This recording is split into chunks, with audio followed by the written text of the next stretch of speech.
हम सबके परिचित और हमारे लोकप्रिय सांसद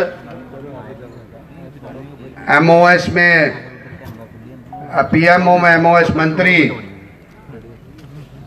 तीसरी बार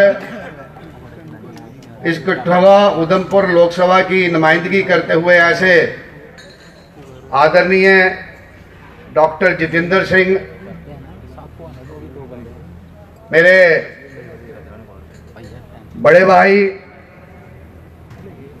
और इस जम्मू कश्मीर में कैबिनेट के मंत्री जनाब जावेद साहब, इस कठुआ जिला के वाइस चेयरमैन मेरे बड़े भाई रघुनंदन जी, मेरे बड़े भाई और हीरानगर से विधायक विजय शर्मा जी, डीडीसी रिमी चाणक जी, बहन सुषमा जी, मेरी बड़ी बहन उपदेश जी, बलवंत जी, शिवदेव जी, मंच पर उपस्थित एडीसी साहब, चीफ इंजीनियर साहब, एससी साहब, कंजर्वेटर साहब, तमाम दूसरी जमातों से आए मेरे साथी और इस आज के इस कार्यक्रम में उपस्थित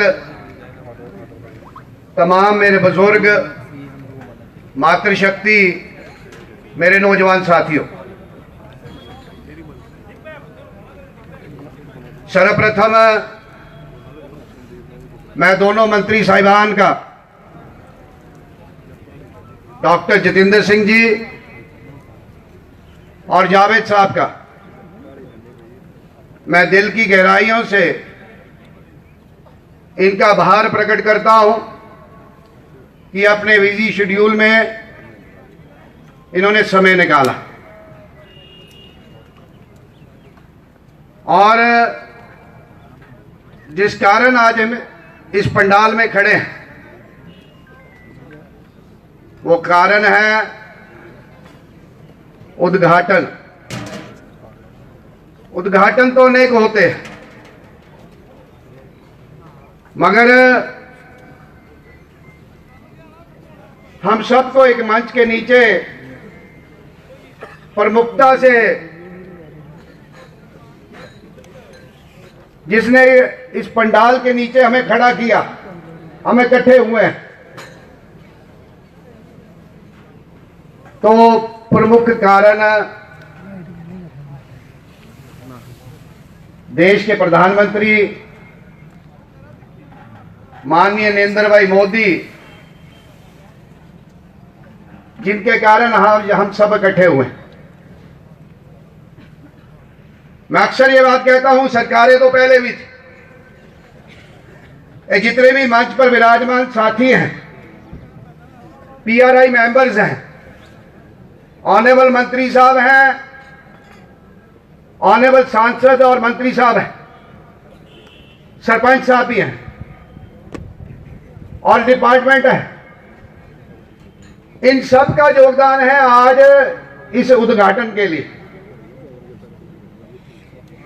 मगर विशेष योगदान प्रधानमंत्री साहब ने मन बनाया, प्रधानमंत्री साहब ने फैसला किया कि इस 75-78 वर्षों की आजादी के बाद भी आज भी हिंदुस्तान, मैं निवेदन करता हूं एमएलए साहब ध्यान रखें,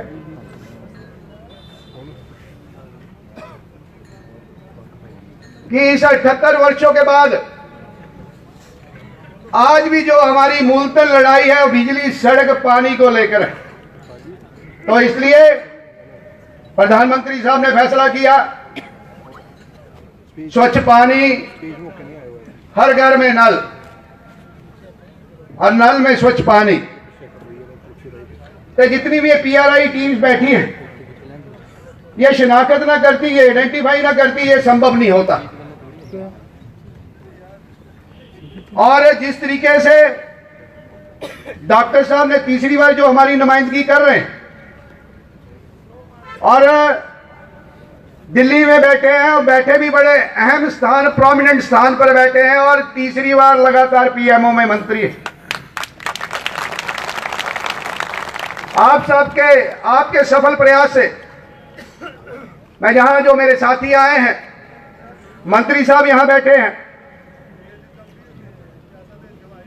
जनाब ये जिला कठुआ है, और इस जिला कठुआ में लगभग 6 कॉन्स्टिट्यूएंसी है, और 6 कॉन्स्टिट्यूएंसियों में 1350 करोड़ के जल शक्ति विभाग के, जो आपके पास जो विभाग है उसमें जो कार्य हो रहे हैं, इसके लिए मैं आपको मुबारकबाद देता हूं।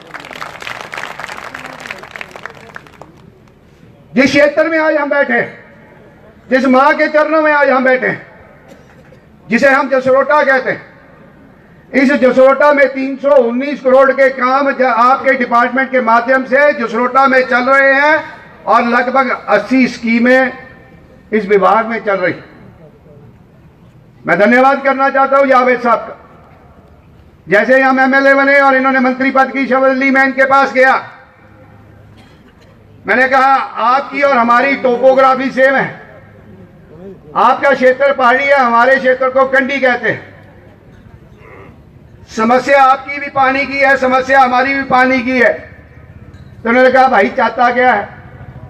मैंने कहा आप डायरेक्शन दीजिए। मैं कहा पैसे भी हैं, स्कीम्स भी है, अलॉटेड अमाउंट भी है, आपको एक कार्य करना है, इनको डायरेक्शन दीजिए। जो हमारा विभाग है, जो आपका विभाग है कठुआ में पीएचई, इसके 3 एक्शन है, सिविल, मैकेनिकल और ग्राउंड वाटर। मैं पिछले 2-3 सालों से ये स्कीमें चल रही हैं, आप डायरेक्शन दीजिए कि ये जल्दी कार्य पूरा हो। मैं आपका आभारी हूं, जसरोटा की जनता की तरफ से आपका बहुत बहुत आभार प्रकट करता हूं। आपने डायरेक्शन दी और ये कार्य संभव हुआ, और मैं तीनों चीफ इंजीनियर्स का भी, जो एक्सीएन साहबान है, इनका भी आभारी हूं। आज हमने लगभग 7 के लगभग स्कीमें हमने उद्घाटन किए आपके माध्यम से, डॉक्टर साहब के माध्यम से। रंजे जा रहे गल कर ले, आपके माध्यम से आज हमने 7 स्कीमें उद्घाटन की है। बस जिस तरीके से पिछले 3 महीने से, जब से हम विधायक बने हैं, फॉलो कर रहे हैं, मैं आपकी जानकारी के लिए बताऊं कि लगभग 25 से 30 स्कीमें इस 80 में से on the verge of completion है। मैं फिर निवेदन करूंगा जनाब से, एक बार आपके दफ्तर में निवेदन किया, आज इस मंच के जरिए निवेदन करता हूं कि आप फिर डायरेक्शन दीजिए कि 2-3 महीने के समय में हम फिर ऐसा कोई कार्यक्रम करें, कहीं और स्थान पे कार्यक्रम करें, जो बची हुई शेष का स्कीमें हम उनका भी उद्घाटन कर शिलान्यास करें। आप बड़े एफिशिएंट, आपके पास इंपॉर्टेंट महकमे भी हैं, पर मैं जनाब से एक निवेदन करना चाहता हूं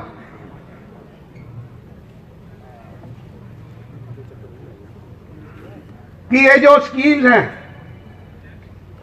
मैंने इसको बड़ा माइन्यूटली स्टडी किया है जनाब, और डॉक्टर साहब यहां बैठे हैं। डॉक्टर साहब सांसद होने के नाते, मंत्री होने के नाते ये कार्य बड़ी कुशलता से कर सकते हैं। और हमेशा मैं एक उदाहरण दूं, जब हमारी पिछली वाली सरकार थी, पिछले 10 वर्षों से हमारे पीएमजीएस के काम ठंडे बस्ते में पड़े थे। हमने डॉक्टर साहब को अप्रोच की, लगभग 1500 करोड़ रुपए के काम इस जम्मू कश्मीर में पीएमजीएस के आए, और 10 साल के बाद रिवाइव हुए। अब जो ये जल जीवन मिशन है, पैसे बहुत आए, कुछ स्कीमें बड़ी स्नेल पेस में चल रही हैं, उसका कारण है फंड्स। लगभग इस जिले की 77 करोड़ रुपए की लायबिलिटी है जनाब। उनकी लायबिलिटी का रास्ता निकाले, ठेकेदार काम करने के लिए तैयार है, और सरकार को विलंब है पैसे रिलीज में, तो इनकी सीडीआर्स पड़ी, इनकी सीडीआर्स रिलीज करें ताकि ये बचे हुए शेष कार्य कर सके। जावेद साहब, कुछ लेफ्ट आउट एरिया भी हमारे पास रह गए हैं। ये कंडी का क्षेत्र है, ठीक है, रघुनंदन जी ने, ये मेरे सारे बुजुर्ग, मेरे नौजवान सब जानते हैं कि एक ऐसा क्षेत्र है, हमारी माताओं ने, बहनों ने अपना जीवन पानी के लिए यहां खपाया है। 10-10 किलोमीटर दूर लोग पानी लेने के लिए जाते थे। आज सरकार ने ये सुविधा दी है, जो हमारे लेफ्ट आउट एरियाज हैं उनको हम एक प्रोजेक्ट बना के देंगे